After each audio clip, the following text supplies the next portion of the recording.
Chapitre 5. Contradiction de la formule générale du capital. La forme de circulation par laquelle l'argent se métamorphose en capital contredit toutes les lois développées jusqu'ici sur la nature de la marchandise, de la valeur, de l'argent et de la circulation elle-même. Ce qui distingue la circulation du capital de la circulation simple, c'est l'ordre de succession inverse des deux mêmes phases opposées, vente et achat. Comment cette différence purement formelle pourrait-elle opérer dans la nature même de ces phénomènes un changement aussi magique?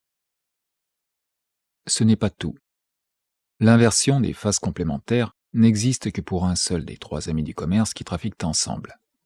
Comme capitaliste, j'achète de A une marchandise que je vends à B, tandis que, comme simple échangiste, je vends de la marchandise à B et en achète de A. A et B n'y font pas de distinction. Ils fonctionnent seulement comme acheteurs ou vendeurs. En phase 2, je suis moi-même ou simple possesseur d'argent ou simple possesseur de marchandises, et à vrai dire, dans les deux séries de transactions, je fais toujours face à une personne comme acheteur, à une autre comme vendeur, au premier comme argent, au second comme marchandise.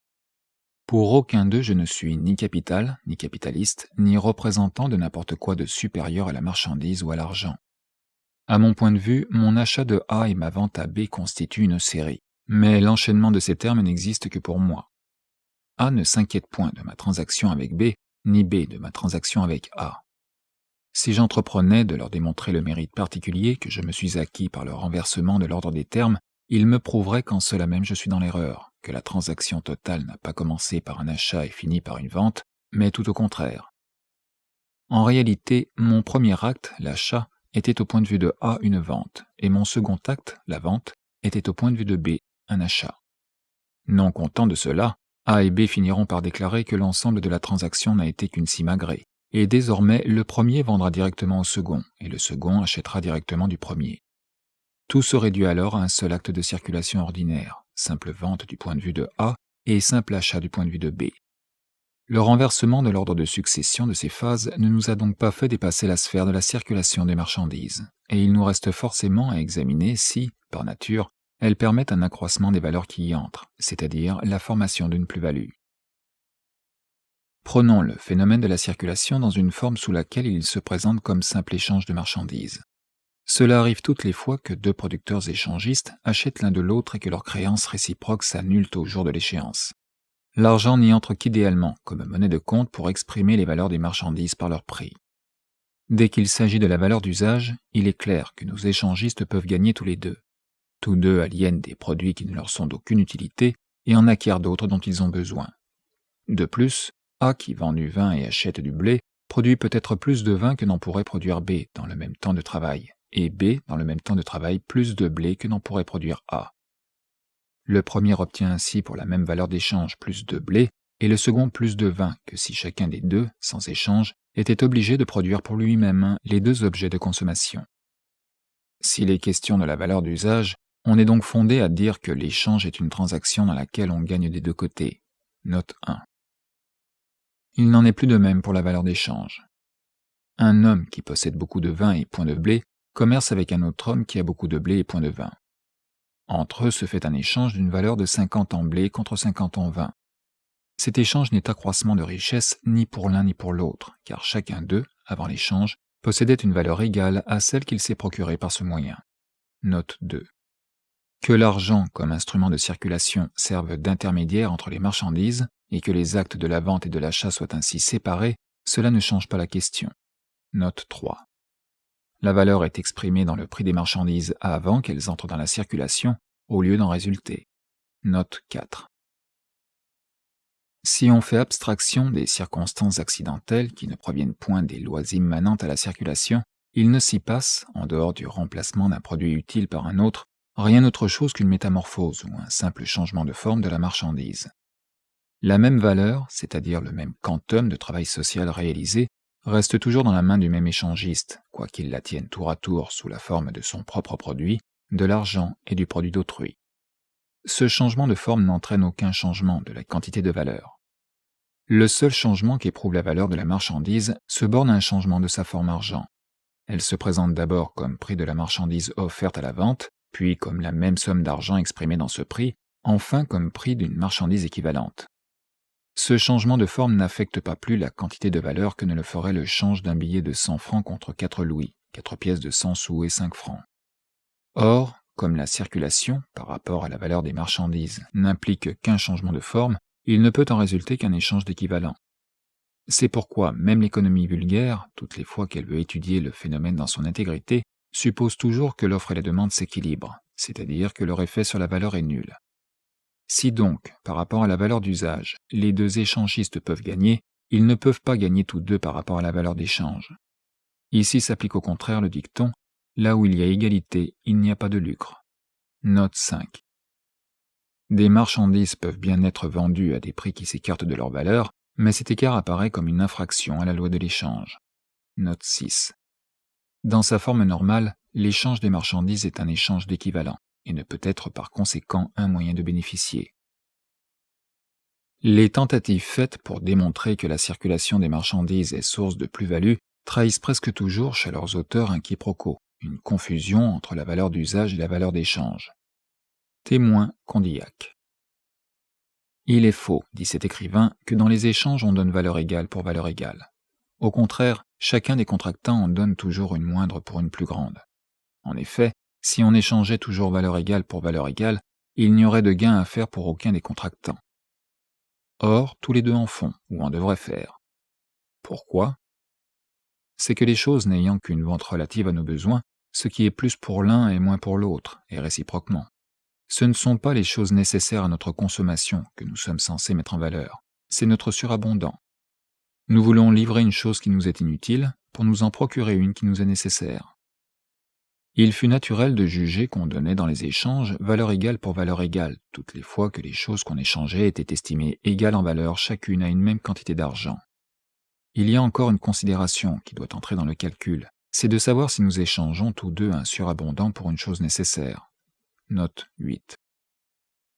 Non seulement Condillac confond l'une avec l'autre, valeur d'usage et valeur d'échange, mais encore il suppose avec une simplicité enfantine que dans une société fondée sur la production marchande, le producteur doit produire ses propres moyens de subsistance et ne jeter dans la circulation que ce qui dépasse ses besoins personnels, le superflu.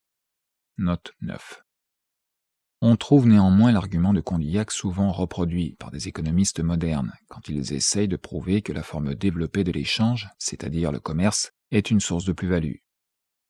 Le commerce, est-il dit par exemple, ajoute de la valeur aux produits, car ces derniers ont plus de valeur dans les mains du consommateur que dans celles du producteur. On doit donc le considérer rigoureusement, strictly, comme un acte de production. Note 10. Mais on ne paye pas les marchandises deux fois, une fois leur valeur d'usage et l'autre fois leur valeur d'échange. Et si la valeur d'usage de la marchandise est plus utile à l'acheteur qu'au vendeur, sa forme argent est plus utile au vendeur qu'à l'acheteur. Sans cela la vendrait-il ? On pourrait donc dire tout aussi bien que l'acheteur accomplit rigoureusement un acte de production quand il transforme par exemple les chaussettes du bonnetier en monnaie. Tant que des marchandises ou des marchandises et de l'argent de valeur égale, c'est-à-dire des équivalents, sont échangés, il est évident que personne ne tire de la circulation plus de valeur qu'il n'y en met. Alors, aucune formation de plus-value ne peut avoir lieu. Mais quoique la circulation sous sa forme pure n'admette d'échange qu'entre équivalents, on sait bien que dans la réalité, les choses se passent rien moins que purement. Supposons donc qu'il y ait échange entre non-équivalents. Dans tous les cas, il n'y a sur le marché qu'échangistes en face d'échangistes, et la puissance qu'exercent ces personnages les uns sur les autres n'est que la puissance de leurs marchandises. La différence matérielle qui existe entre ces dernières est le motif matériel de l'échange, et place les échangistes en un rapport de dépendance réciproque les uns avec les autres, en ce sens qu'aucun d'eux n'a entre les mains l'objet dont il a besoin, et que chacun d'eux possède l'objet des besoins d'autrui. À part cette différence entre leurs utilités, il n'en existe plus qu'une autre entre les marchandises. La différence entre leur forme naturelle et leur forme valeur, l'argent. De même, les échangistes ne se distinguent entre eux qu'à ce seul point de vue. Les uns sont vendeurs, possesseurs de marchandises, les autres acheteurs, possesseurs d'argent. Admettons maintenant que, par on ne sait quel privilège mystérieux, il soit donné au vendeur de vendre sa marchandise au-dessus de sa valeur, 110 par exemple quand elle ne vaut que 100, c'est-à-dire avec un enchérissement de 10%. Le vendeur encaisse donc une plus-value de 10. Mais après avoir été vendeur, il devient acheteur. Un troisième échangiste se présente à lui comme vendeur, et jouit à son tour du privilège de vendre la marchandise 10% trop cher. Notre homme a donc gagné 10 d'un côté pour perdre 10 de l'autre. Note 11. Le résultat définitif est en réalité que tous les échangistes se vendent réciproquement leurs marchandises 10% au-dessus de leur valeur, ce qui est la même chose que s'ils les vendaient à leur valeur réelle. Une semblable hausse générale des prix produit le même effet que si les valeurs des marchandises, au lieu d'être estimées en or, l'étaient par exemple en argent. Leurs non monétaires, c'est-à-dire leurs prix nominaux, s'élèveraient, mais leurs rapports de valeur resteraient les mêmes. Supposons au contraire que ce soit le privilège de l'acheteur de payer des marchandises au-dessous de leur valeur. Il n'est pas même nécessaire ici de rappeler que l'acheteur redevient vendeur. Il était vendeur avant de devenir acheteur. Il a perdu déjà 10% dans sa vente, qu'il gagne 10% dans son achat et tout reste dans le même état. Note 12. La formation d'une plus-value et conséquemment la transformation de l'argent en capital ne peuvent donc provenir ni de ce que les vendeurs vendent les marchandises au-dessus de ce qu'elles valent, ni de ce que les acheteurs les achètent au-dessous. Note 13. Le problème n'est pas le moins du monde simplifié quand on y introduit des considérations étrangères. Quand on dit par exemple avec Thorens, la demande effective consiste dans le pouvoir et dans l'inclination des consommateurs que l'échange soit immédiat ou ait lieu par un intermédiaire, à donner pour les marchandises une certaine portion de tout ce qui compose le capital, plus grande que ce que coûte leur production. Note 14. Producteurs et consommateurs ne se présentent les uns aux autres dans la circulation que comme vendeurs et acheteurs. Soutenir que la plus-value résulte pour les producteurs de ce que les consommateurs payent les marchandises plus chères qu'elles ne valent, c'est vouloir déguiser cette proposition. Les échangistes ont, en tant que vendeurs, le privilège de vendre trop cher. Le vendeur a produit lui-même la marchandise, ou il en représente le producteur. Mais l'acheteur lui aussi a produit la marchandise convertie en argent, où il tient la place de son producteur. Il y a donc aux deux pôles des producteurs. Ce qui les distingue, c'est que l'un achète et que l'autre vend. Que le possesseur de marchandises, sous le nom de producteur, vende les marchandises plus qu'elles ne valent, et que, sous le nom de consommateur, il les paye trop cher, cela ne fait pas faire un pas à la question. Les défenseurs conséquents de cette illusion, à savoir que la plus-value provient d'une surélévation nominale des prix ou du privilège qu'aurait le vendeur de vendre trop cher sa marchandise, sont donc forcés d'admettre une classe qui achète toujours et ne vend jamais, ou qui consomme sans produire. Au point de vue où nous sommes arrivés, celui de la circulation simple, l'existence d'une pareille classe est encore inexplicable. Mais anticipons. L'argent avec lequel une telle classe achète constamment doit constamment revenir du coffre des producteurs dans le sien, gratis, sans échange, de gré ou en vertu d'un droit acquis. Vendre à cette classe des marchandises au-dessus de leur valeur, c'est recouvrer en partie de l'argent dont on avait fait son deuil. Note 16. Les villes de l'Asie mineure, par exemple, payaient chaque année à l'ancienne Rome leur tribut en espèces. Avec cet argent, Rome leur achetait des marchandises et les payait trop cher. Les Asiatiques écorchaient les Romains et reprenaient ainsi, par la voie du commerce, une partie du tribut extorqué par leurs conquérants. Mais en fin de compte, il n'en restait pas moins les derniers dupés. Leurs marchandises étaient, après comme avant, payées avec leur propre monnaie. Ce n'est point là une méthode de s'enrichir ou de créer une plus-value. Force nous est donc de rester dans les limites de l'échange des marchandises où les vendeurs sont acheteurs et les acheteurs vendeurs. Notre embarras provient peut-être de ce que, ne tenant aucun compte des caractères individuels des agents de circulation, nous en avons fait des catégories personnifiées. Supposons que l'échangiste A soit infâme à toi, qui mette dedans ses collègues B et C, et que ceux-ci, malgré la meilleure volonté du monde, ne puissent prendre leur revanche. A vend à B du vin, dont la valeur est de 40 livres sterling, et obtient en échange du blé pour une valeur de 50 livres sterling. Il a donc fait, avec de l'argent, plus d'argent, et transformé sa marchandise en capital. Examinons la chose de plus près. Avant l'échange, nous avions pour 40 livres sterling de vin dans la main de A, et pour 50 livres sterling de blé dans la main de B, une valeur totale de 90 livres sterling. Après l'échange, nous avons encore la même valeur totale. La valeur circulante n'a pas grossi d'un atome. Il n'y a de changé que sa distribution entre A et B. Le même changement aurait eu lieu si A avait volé 100 phrases à B 10 livres sterling. Il est évident qu'aucun changement dans la distribution des valeurs circulantes ne peut augmenter leur somme, pas plus qu'un juif n'augmente dans un pays la masse des métaux précieux en vendant pour 1 guinée 1 liard de la reine Anne. La classe entière des capitalistes d'un pays ne peut pas bénéficier sur elle-même. Note 17. Qu'on se tourne et retourne comme on voudra, les choses restent au même point. Échange-t-on des équivalents, il ne se produit point de plus-value. Il ne s'en produit pas non plus si on échange des non-équivalents. Note 18. La circulation ou l'échange des marchandises ne crée aucune valeur. Note 19. On comprend maintenant pourquoi, dans notre analyse du capital, ces formes les plus populaires et pour ainsi dire antédiluviennes, le capital commercial et le capital usuraire, seront provisoirement laissées de côté. La forme AMA', achetée pour vendre plus cher, se révèle le plus distinctement dans le mouvement du capital commercial. D'un autre côté, ce mouvement s'exécute tout entier dans l'enceinte de la circulation. Mais comme il est impossible d'expliquer par la circulation elle-même la transformation de l'argent en capital, la formation d'une plus-value, le capital commercial paraît impossible dès que l'échange se fait entre équivalents. Note 20. Il ne semble pouvoir dériver que du double bénéfice conquis sur les producteurs de marchandises dans leur qualité d'acheteurs et de vendeurs, par le commerçant qui s'interpose entre eux comme intermédiaire parasite. C'est dans ce sens que Franklin dit « La guerre n'est que brigandage, le commerce que fraude et du prix ». Note 21.